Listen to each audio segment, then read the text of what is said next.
प्रिय विद्यार्थियों, वंदे मातरम। आज हम आप लोगों को विसर्ग संधि का चौथा नियम पढ़ाएंगे। चौथे नियम में क्या है? विसर्ग का परिवर्तन किस में हो रहा है? मूर्धन्य ष में हो रहा है। इसको हम क्या बोलते हैं? खष्टी ष भी बोलते हैं।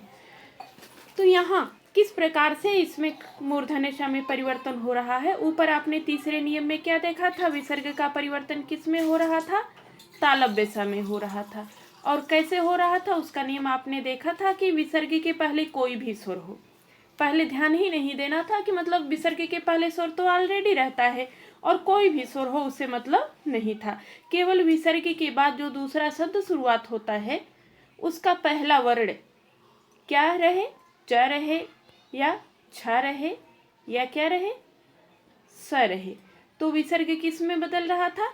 तालव्य स में बदल रहा था। अब यहाँ चौथे नियम में आपने देखा, चौथे नियम में देखना कि किस प्रकार से तालव्य स की जगह किस स में परिवर्तन हो रहा है? मूर्धन्य स में परिवर्तन हो रहा है। तो उसके लिए आप नियम देखना। नियम क्या है? विसर्ग के पहले क्या हो? ई हो या ऊ हो। अब तीसरे में आपने देखा था कि मतलब कोई भी स्वर हो, लेकिन चौथे नियम में क्या है? पहली तरफ भी आपको ध्यान देना है कि विसर्ग के पहले केवल दो स्वर रहने चाहिए, ई रहे या ऊ रहे। और विसर्ग के बाद जो दूसरा शब्द आता है उसकी शुरुआत में कौन सा वर्ण रहे? का रहे या ख रहे, टा रहे या ठ रहे, पा रहे या फा रहे। अब यहाँ पर हम अघोष व्यंजन कह देते। का खा क्या है? अघोष व्यंजन है। टाठा भी क्या है? अघोष व्यंजन है। पाफा भी क्या है? अघोष व्यंजन है। लेकिन डायरेक्ट हम अघोष व्यंजन क्यों नहीं कहेंगे? क्योंकि इसमें सारे अघोष व्यंजन नहीं आ रहे हैं। अब इसमें छूट कौन सा रहा है? च और छ भी क्या है? अघोष व्यंजन ही है। ता और था भी क्या है? अघोष व्यंजन है। इसीलिए हमको यहाँ वर्ण देखना पड़ेगा कि कौन कौन सा वर्ण है, उसको याद रखना पड़ेगा। सिर्फ अघोष व्यंजन कहने से काम नहीं चलेगा, क्योंकि अघोष में चा छा और ता था भी आ जाएगा। तो हमें नियम कैसे याद करना पड़ेगा कि विसर्ग के पहले ई हो या ऊ हो, और विसर्ग के बाद का हो या खा हो, टा हो या ठा हो, पा हो या फा हो, मतलब 6 वर्ण हो। तो विसर्ग का परिवर्तन किस में हो जाता है? मूर्धन्य स में हो जाता है।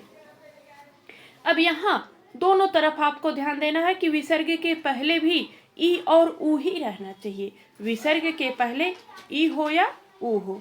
आ रहेगा, री रहेगा, ओ रहेगा, औ रहेगा, तो विसर्ग का मूर्धन्य स में परिवर्तन नहीं होगा।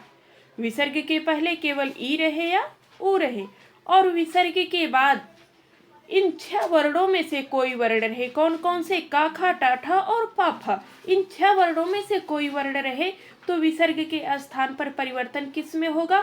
मूर्धन्य ष में परिवर्तन हो जाएगा।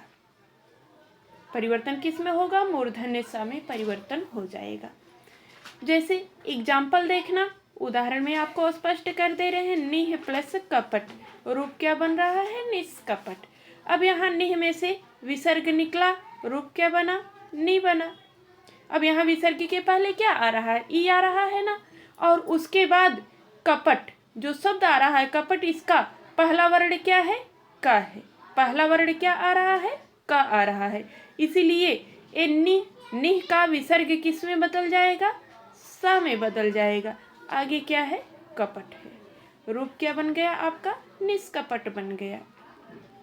तो आपने देखा नियम क्या था कि विसर्ग के पहले ई हो या ऊ हो, और विसर्ग के बाद जो दूसरा शब्द शुरुआत होता है उसका पहला वर्ण में क्या आए? का हो या खा हो, टा हो या ठा हो, पा हो या फा हो। मतलब इन 6 वर्ण में से कोई वर्ण हो तो विसर्ग किस में बदलता है? मूर्धन्य ष में परिवर्तित हो जाता है। आगे दूसरा उदाहरण देखना। निह प्लस कंटक, निह प्लस कंटक। अब यहाँ भी विसर्ग के पहले क्या आया? विसर्ग के पहले ई आ रही है, और विसर्ग के बाद जो दूसरा शब्द शुरू हो रहा है उसका पहला वर्ण क्या आ रहा है? का आ रहा है। तो विसर्ग का परिवर्तन किस में हो जाएगा? खष्टी ष में हो जाएगा। मूर्धन्य ष में विसर्ग का परिवर्तन हो जाएगा।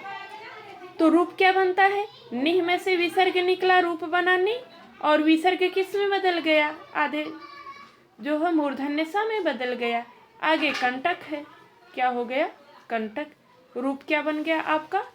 रूप क्या बन गया आपका? निष्कंटक। निह प्लस कंटक बराबर क्या हो गया? निष्कंटक।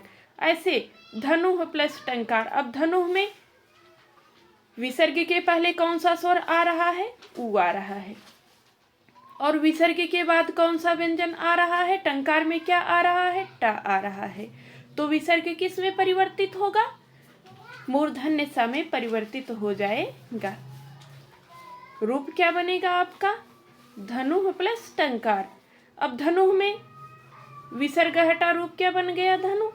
विसर्ग का क्या हो गया? मूर्धन्य सा हो गया। आगे क्या हो गया? टंकार हो गया। रूप क्या बन गया? धनुष टंकार। आगे आप देखेंगे उदाहरण में निह प्लस ठुर बराबर क्या हो गया? निष्ठुर। निह प्लस प्राण बराबर क्या हो गया? निष्प्राण। निह प्लस फल बराबर क्या हो गया? निष्फल। तो इस प्रकार एक बार फिर से नियम देखना। नियम क्या है कि यदि विसर्ग के पहले ई हो या उ हो, कौन सा स्वर हो? ई हो या उ हो, और उसके बाद विसर्ग के बाद अर्थात जो दूसरा शब्द आ रहा है उसकी शुरुआत किससे हो? का से हो या खा से, टा से हो या ठा से, पा से हो या था से। मतलब इन का, खा, टा, ठा, पा, फा इन 6 वर्णों में से कोई वर्ण आ रहा है तो विसर्ग किस में बदल जाएगा? खष्टी शा में बदल जाएगा। और विसर्ग के पहले कोई भी स्वर हो, विसर्ग के पहले कोई भी स्वर हो और विसर्ग के बाद चा, छा या बड़ा सा आएगा तो विसर्ग किस में बदलेगा? बड़े सा में बदलेगा। तो ये दोनों नियम आप साथ में देखना। साथ में देखोगे तो आपको याद रहेगा कि विसर्ग के पहले यदि कोई भी स्वर हो और विसर्ग के बाद चा हो, छा हो या तालव्य सा हो तो विसर्ग किस में बदलेगा? तालव्य सा में बदलेगा। और विसर्ग के पहले ई हो या उ हो, केवल कौन से स्वर हो? ई हो या उ हो, और विसर्ग के बाद का हो, खा हो, टा हो, ठा हो, पा हो या फा हो। का, खा, टा, ठा, पा, फा इन 6 वर्णों में से कोई वर्ण आए तो विसर्ग के स्थान पर मूर्धन्य सा में परिवर्तन हो जाता है। इस प्रकार मैंने आज आपको विसर्ग संधि का चौथा नियम पढ़ाया। धन्यवाद।